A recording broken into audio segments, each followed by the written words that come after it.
यहाँ तो यहाँ तक कहा गया है कि किसी मुर्दे को अगर जलाया भी जाता है तो कभी गोल बत्ती नहीं लगती। आप मटके के पास में, परिंदे के पास में, जल के पात्र के पास में कोई भी अगर दिया लगाएंगे तो वहां गोल बत्ती रखकर लगाएंगे तो घर में लक्ष्मी नहीं टिकेगी।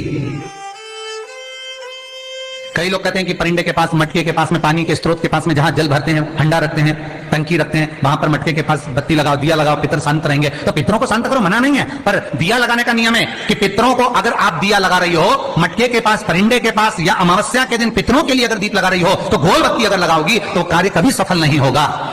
घर में लक्ष्मी नहीं टिकेगी, संपदा नहीं रहेगी, घर में कोई ना कोई बीमार पड़ा ही रहेगा। धन आएगा जाएगा, टिकेगा नहीं। इसलिए पितरों के लिए अगर दिया लगाना है, पूर्वजों के लिए दिया है, तो कपाल क्रिया तक रुकना पड़ता है कि थोड़ा रुकिए, कोई पीछे से आकर कुछ करना जाए। दीप जलाने थोड़ी देर रुकिए। और दीप का भी नियम है हमारा, दीप का भी नियम। दिए में जो फूल बत्ती लगती है, गोल बत्ती लगती है, गोल वाली, ये बत्ती हमेशा कोई विष्णु भगवान की पूजन कर रहे हो, शिव जी की पूजन कर रहे हो, कोई अन्य देवता का अगर आप स्मरण कर रहे हो तो गोल बत्ती लगाई जाती है। भगवान के मंदिर में पूजन कर रहे हो तो गोल बत्ती लगाओ। लंबी बत्ती, लंबी वाली जो बत्ती होती है लक्ष्मी की पूजन में, देवी पूजन में, जितनी भी माताओं की आप पूजन करोगे, जितनी भी देवियों का आप स्मरण करोगे, उसमें लंबी बत्ती का प्रमाण। पितरों की पूजन में लंबी बत्ती का प्रमाण है। लगाना है पितरों के लिए अगर दीप लगाना है तो लंबी बत्ती लगाइए, लंबी बत्ती। महाराज लंबी बत्ती का प्रमाण हमारे यहां शास्त्र का, गोल बत्ती का प्रमाण।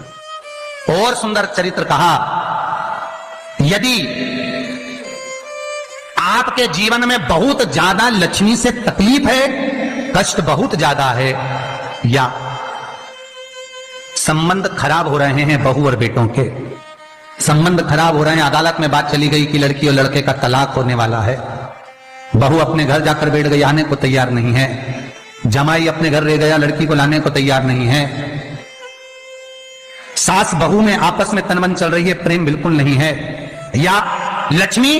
आती ही नहीं, बहुत कष्ट है, जमीन जायदाद पड़ी बिक नहीं रही, तो एक काम करना, इतना दुख अगर आपके जीवन में है तो कार्तिक के महीने तक रुको, और कार्तिक का महीना आए, त्रयोदशी तिथि आए, कोई सा भी हो, सोमवार, रविवार, मंगल, बुध, कोई सी भी त्रयोदशी, प्रदोष, कोई सी भी प्रदोष तिथि आए, उस दिन तुलसी की लकड़ी, पहले से तुलसी आपके घर में अगर सूखी हो,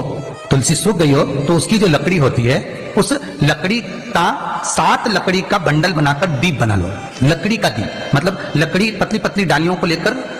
कच्चे सूत से उसको बांध दो, और बांधकर घी में डुबक दो।